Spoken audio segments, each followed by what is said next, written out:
Good morning, and I'm very pleased to have the opportunity to come and talk to you about teleworking in the UK and about my personal experience.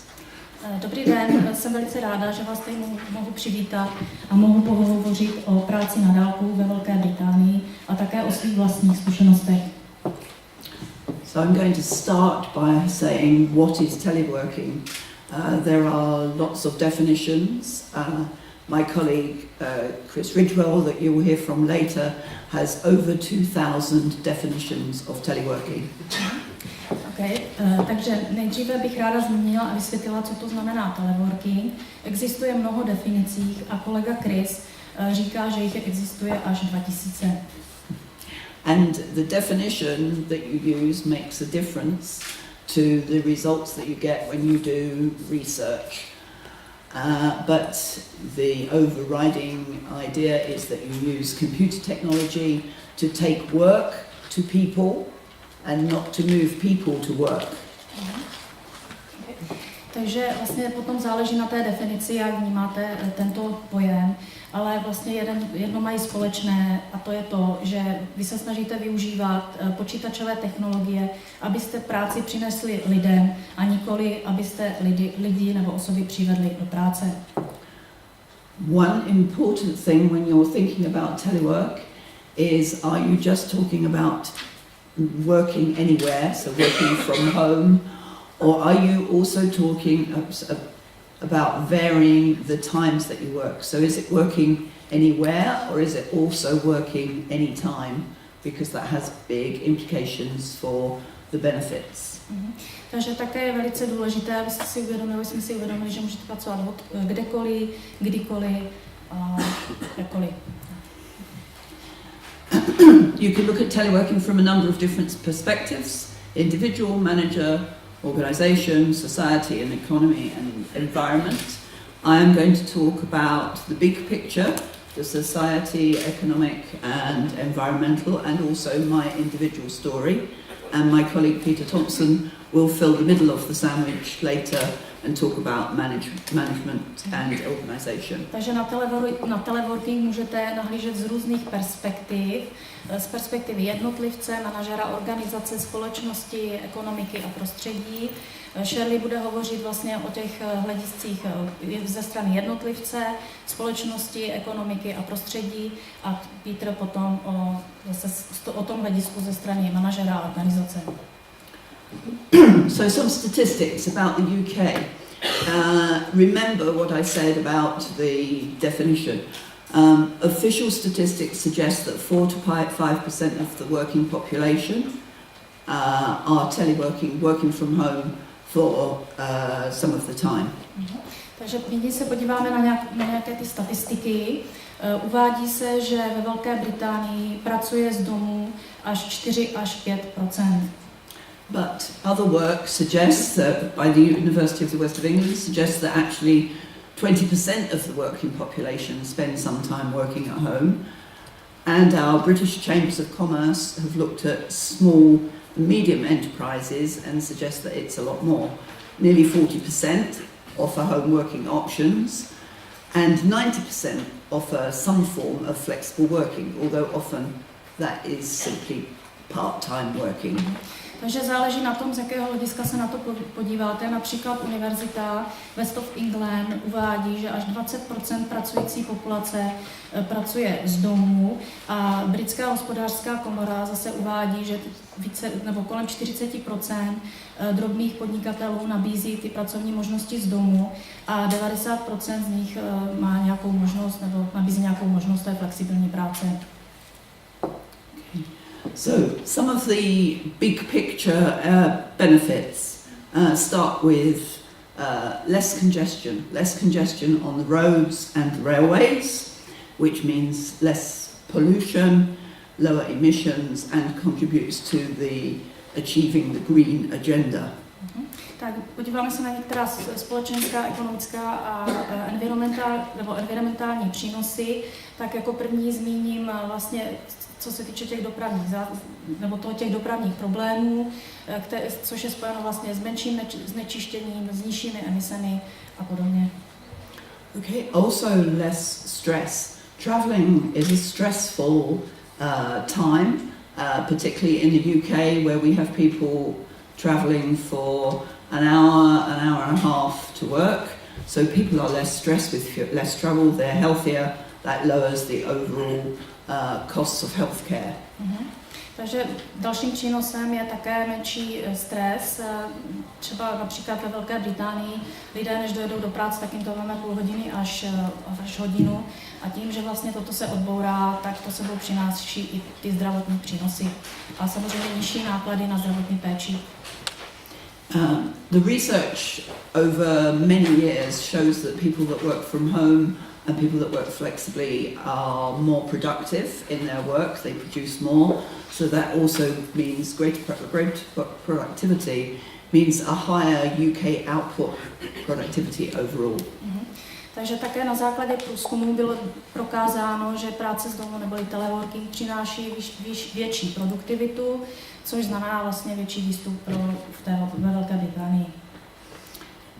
There's also the aspect of bringing in a wider labour pool, bringing more women into the workforce, and women make up 50% of the population and probably more than 50% of the people here. So if you exclude them, they are excluding valuable skills and abilities. Mm-hmm. Takže vlastně teleworking je také příležitostí pro ženy. Když si uvědomíme, že vlastně ženy tvoří více jak 50% populace, tak pokud bychom vlastně ženy vyloučili z práce, přišli bychom o mnoho dovedností, které mohou nabídnout. And also access to work for disabled people. They're people who have disabilities which mean that they find it difficult to travel to work or difficult to be in an environment with lots of other people can work very successfully from home. Teleworking je také příležitostí pro osoby, které mají určité postižení. Ty se díky teleworkingu mohou zapojit do práce, protože nemusí třeba cestovat. And also continuity in disaster recovery. The world doesn't always work smoothly. We have snow that stops people getting to work. We have floods that stop people getting to work. We have occasionally strikes. In today's world there are sometimes terrorist threats. All of these things can make getting to the office difficult. Organisations that have home-based workers find it much easier to recover from disaster or to keep their business going when things go wrong. Takže teleworkingu lze také využít, když vlastně dochází k nějakým těm katastrofám, které zabraňují zaměstnancům, aby dojížděli do práce, například když jsou nějaké povodně nebo sníh, nebo také teroristické hrozby. A vlastně prokázalo se, že společnosti, které mají zaveden tady ten teleworking, právě tady v těchto situacích to dobře zvládají. So a bit about government policy. Our government has been encouraging home working and flexible working through legislation since 2003. Takže ještě si povíme něco o vlastně té vládní politice. To, co se týče Velké Británie, tak vláda vlastně zavedla tu legislativu od roku 2003. But from the point of view of the Telework Association, there's not enough emphasis in this legislation on the business benefits and the wider benefits. It concentrates on the benefits to the family, to work-life balance. And so often business is a burden rather than a benefit. Takže vlastně z pohledu Telework Association tak tato politika neklade dostačující důraz na vlastně přínosy pro ty podniky, pro podnikání, a spíš se zaměřuje vlastně na to vyvážení toho, ty rovnováhy život a práce. So the Telework Association has been promoting and lobbying for more flexible working and home-based working for 20 years. We're 20 years old this year. Takže Telework Association se snaží vlastně tady ten teleworking propagovat již 20 let, což vlastně ta společnost těch 20 let, nebo ta asociace již 20 let existuje. So, changing perspective, will talk a little about my personal experience. teleworking and working remotely is not new. There's almost 30 years of it, and I've been working for most of that time remotely. Takže teď se na to podíváme trošku jakoby z pohledu Shirley, která vlastně říká, nebo takhle, teleworking je starší, nebo už je tady mezi námi 30 let a vlastně Shirley už vlastně celou tu dobu se tomu věnuje. So in 1985, I worked for a digital computer company, and although the internet didn't exist, they had a private network of computers. So I was sending emails to people the other side of the world from my home at that time, using this ancient piece of technology called an acoustic coupler. Takže v roce 1985 Shirley pracovala pro společnost Digital Computer Limited. I když v té době ještě internet neexistoval, tak společnost měla nějaký takový interní síť, které vlastně ona využívala k tomu, aby mohla komunikovat. A v té době právě tam byl tady ten přístroj, který už dneska asi neznáme.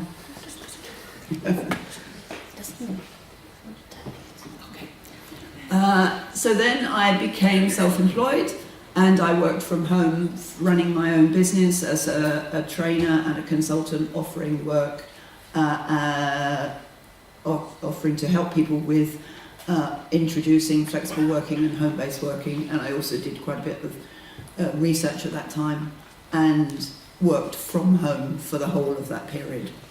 Takže od roku 1999 se stala samostatně výdělečnou činnou a pracovala jako vlastně školitelka a poradce a snažila se vlastně těm lidem, kteří se poprvé setkali s teleworkingem, nějak pomáhat, radit jim a od té doby už vlastně takhle na volné noze.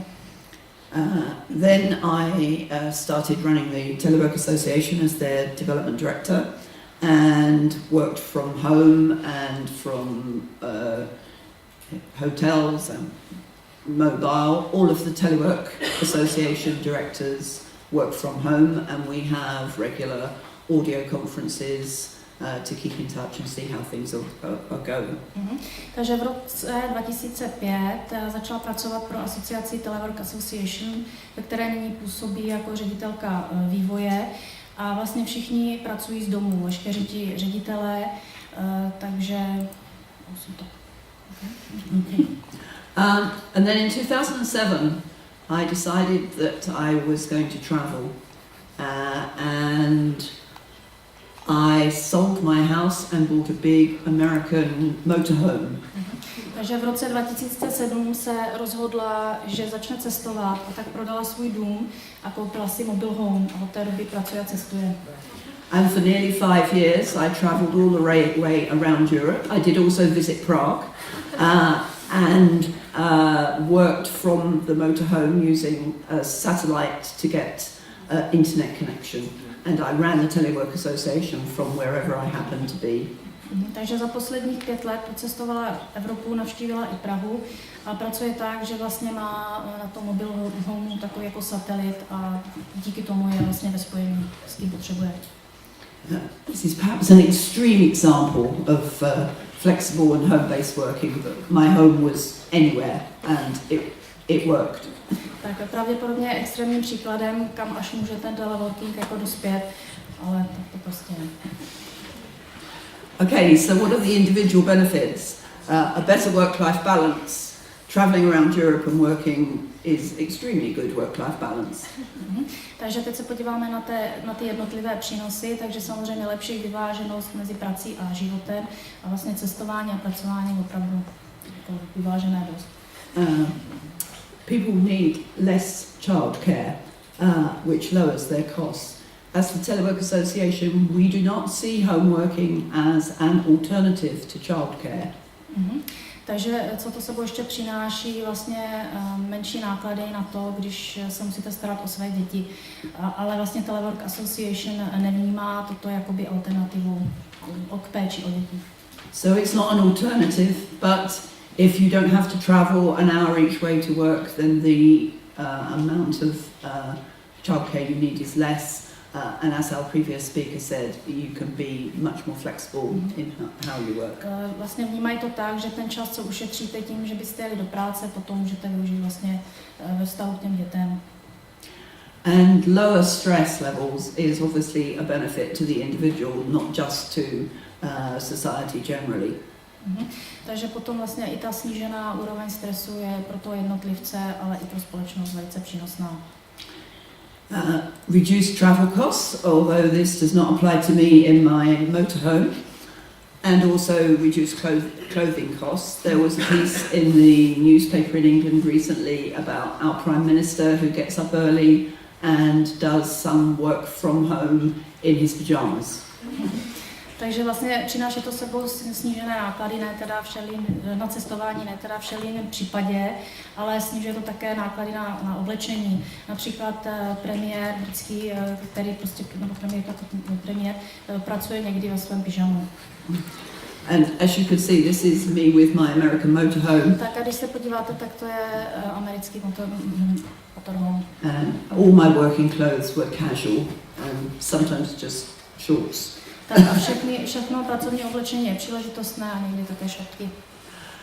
I think the final benefit I want to talk about for individuals is feeling valued. If your organisation trusts that you will do the work that's necessary, that you will produce what is required, then you feel trusted and valued.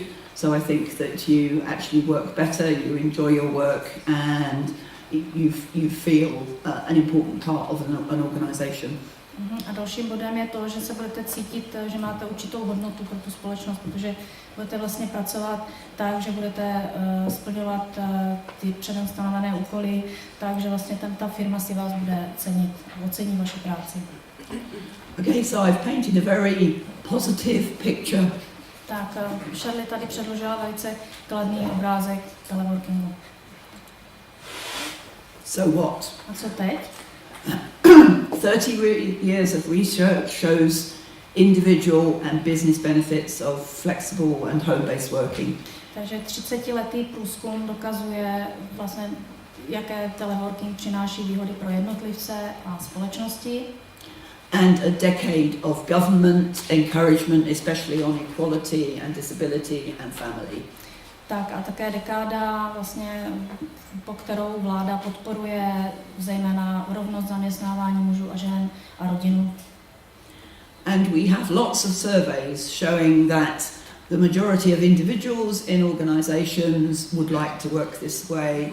They may not all be suitable, their jobs may not all be suitable, but there is a very positive drive from individuals who want to do this. A také vlastně provedené průzkumy dokazují, že většina jednotlivců by opravdu ráda pracovala tímto způsobem. So the Telework Association should be out of business. We should have nobody to persuade. Everybody should be working this way. Takže vlastně Teleworking Association by potom neměla žádnou práci, protože všichni by pracovali z domu. So the question for you to think about is why not? Tak aby se zamyslet nad tím, proč ne. And you have an hour or so to think about it until my colleague Peter Thompson gets up and talks about some other aspects of introducing teleworking. Tak a máte na to tu dobu, než pan Peter Thompson bude hovořit zase o něčem. To je druhé strany. Thank you.